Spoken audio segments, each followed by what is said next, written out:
औज़ु बिल्लाहि मिनश्शैतानिर्रजीम बिस्मिल्लाहिर्रहमानिर्रहीम अस्सलामु अलैकुम व रहमतुल्लाहि व बरकातुहू। इन्नमल मुअमिनूना इख्वा, मोमिन तो एक दूसरे के भाई हैं। सूरह अल हुजुरात आयत नंबर 10।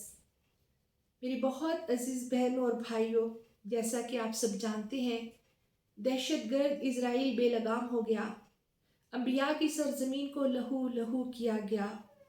इज़राइल की गज़ा पर वहशियाना बमबारी ने गोया मुसलमानों पर, गज़ा के मज़लूम बच्चों, ख्वातीन और मर्दों पर गोया क़यामत ढा दी।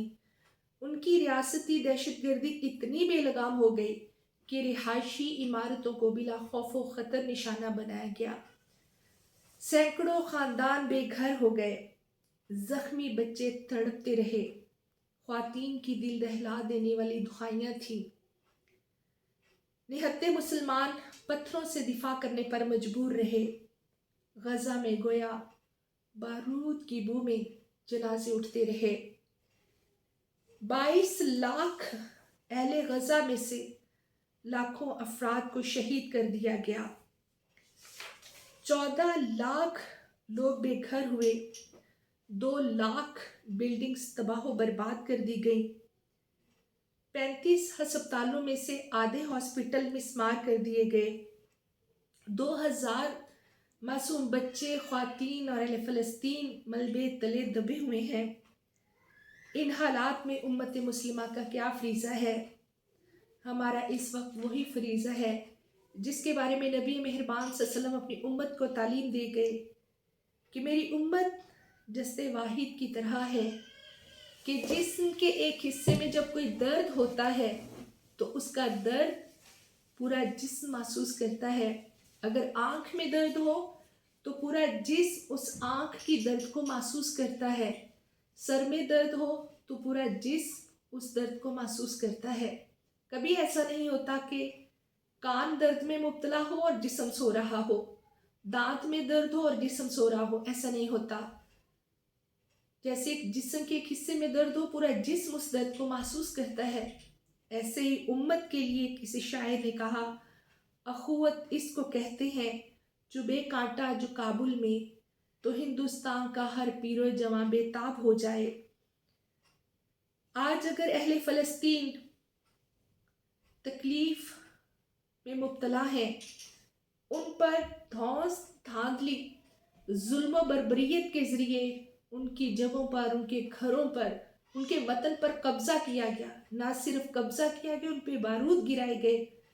तो इस वक्त उम्मत मुस्लिमा का फरीज़ा ये है कि वो अपने बहन भाइयों के लिए उठिए। इस वक्त सारी दुनिया बेदार हो चुकी है। नैरेटिव चेंज हो चुका है। यूरोप, एशिया, हर जगह पर मुस्लिम और गैर मुस्लिम उनके लिए निकल रहे हैं, उनकी आवाज़ बन रहे हैं। और उम्मत मुस्लिमा पर ज़्यादा ज़िम्मेदारी आयद होती है कि अपने उन मज़लूम मुसलमान बच्चों, ख्वातीन और भाइयों की आवाज़ बने। उनके लिए घरों से निकलें, उनके लिए दुआएं करें, अपनी इनफरादी दुआएं, अपनी इज्तिमाई दुआओं में उनका हिस्सा रखिए। उनके लिए ख़ुसूसी दुआएं कीजिए। उनके लिए इज़राइल की जितनी प्रोडक्ट्स हैं उनका बाइकॉट कीजिए। पाकिस्तान, मेड इन पाकिस्तान जो प्रोडक्ट्स हैं उनका इस्तेमाल कीजिए, उनको ख़रीदिए, जिससे पाकिस्तान की मईशत भी मजबूत होगी। इंशाअल्लाह पाकिस्तान की मईशत मजबूत होगी, इतनी ही क़ुव्वत और जुर्रत इस वतन की और इस कौम के अंदर आएगी इंशाअल्लाह। तो मेरे बहुत अजीज़ हम वतनों, इंशाअल्लाह हमने अहले फ़लस्तीन की आवाज़ बनना है। साइंस कहती है कि अगर आग का खड़े होकर तमाशा देखा जाए तो आग देखने वाले तक पहुंच जाती है। माहिरीन इल्म बताते हैं कि अगर किसी के घर मुसीबत टूटी हो, क़यामत टूटी हो और जो कोई खड़े होकर उनका तमाशा देखे तो वो क़यामत उन तक पहुंच जाती है। जैसे अहले कश्मीर पर लॉकडाउन हुआ, सारी दुनिया खामोश तमाशाई बनी रही। अल्लाह ताला ने पूरी दुनिया पर लॉकडाउन लगा दिया। आज अगर फ़लस्तीन के लिए हम नहीं उठेंगे, आज इन मज़लूम की आवाज़ नहीं बनेंगे, अल्लाह ना करे, वो तो हमेशा की ज़िंदगी पा रहे हैं, वो तो जन्नतों को परवास कर रहे हैं। انہوں نے تو ایسی ایسی مثالیں قائم کر دی کہ جیسے ہم صحابہ کرام کے بارے میں سنا کرتے تھے، جیسے اسلامک ہسٹری میں ہم سنا کرتے تھے، وہاں کے بچوں کی معصوم باتیں تو سنیے۔ ایک صحافی بتا رہے تھے کہ 2009 میں وہ غزہ گئے تو کہنے لگے کہ میرے ساتھ کیمرہ مین بھی تھا، تو 12 سال کے بچے ان کے ہاتھوں میں پتھر تھے، اور انہوں نے کہا کہ کیا آپ ویڈیو بناتے ہیں؟ تو انہوں نے کہا جی ہاں ہم ویڈیو بھی بناتے ہیں۔ تو ان بچوں نے کہا کہ آپ ہمارے ساتھ چلیے، وہاں اسرائیل کے ٹینک کھڑے ہیں، ہم وہاں پر پتھر ماریں گے اور وہ جواباً ہمیں ٹینک سے اڑا دیں گے، تو آپ ویڈیو بنانا اور ساری دنیا کو دکھانا۔ تو وہ صحافی کہتے کہ میں نے ان سے کہا بچوں سے کہ کیا آپ کو اس کے پیسے ملیں گے؟ تو انہوں نے کہا نہیں۔ تو ان صحافی نے کہا آپ کو کیا فائدہ ہوگا؟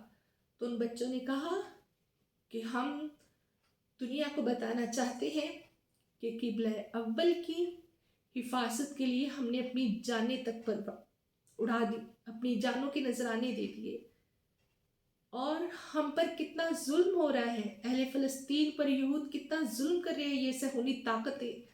ہم دنیا کو یہ بتانا چاہتے ہیں کہ دنیا کو پتہ چلے کہ اہل غزہ پر کتنا ظلم و بربریت ہے۔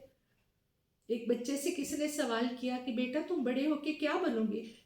اس بچے نے کہا ہم تو بڑے ہوتے ہی نہیں، ہمیں تو بڑا ہونے سے پہلے ہی شہید کر دیا جاتا ہے۔ وہاں کے بچوں کی ایمان افروز باتیں سنیں، کیسے 3 سال کے بچے کہتے ہیں کہ ہم ایمان والے ہیں، اللہ ہمارا ٹیسٹ لیتا ہے اس لیے کہ ہم ایمان والے ہیں۔ کبھی وہ کہتے ہیں ہمیں موت سے ڈر نہیں لگتا کہ ہم تو شہید کر دیے جاتے ہیں، شہید تو زندہ ہوتا ہے، شہید مرتا کب ہے؟ اللہ نے ان کے ایمانوں کا ٹیسٹ لیا اور اللہ نے ان کو ثابت قدمی دی۔ اب ہمارا ٹیسٹ ہے، اب صرف اہل غزہ ہی کا امتحان اور آزمائش نہیں ہے، پوری دنیا اور خاص طور پر امت مسلمہ کی ذمہ داری ہے۔ دیکھیے میں اور آپ ہم کیا کردار ادا کرتے ہیں۔ اللہ تعالی ہم سب کا حامی و ناصر ہو۔ اللہ کریم اہل غزہ کو فتح اور نصرت عطا فرمائے۔ اللہ کریم قبلہ اول کو اللہ تعالیٰ فتح اور نصرت اور آزادی نصیب فرمائے۔ آمین ثم آمین۔ السلام علیکم ورحمۃ اللہ وبرکاتہ۔